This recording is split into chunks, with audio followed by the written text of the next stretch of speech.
You ask Tiger to solve. This deals with linear equations with one unknown. The final result is p equals -8. Let's solve it step by step. Simplify the expression. Expand the parentheses.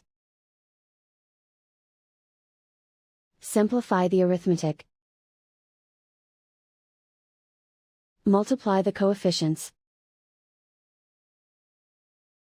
Group all constants on the right side of the equation. Add 7 to both sides. Group like terms. Simplify the arithmetic.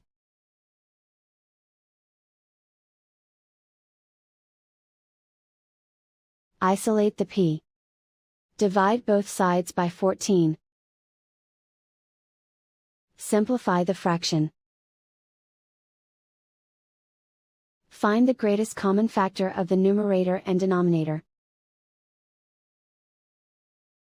Factor out and cancel the greatest common factor. And so the final result is p equals -8.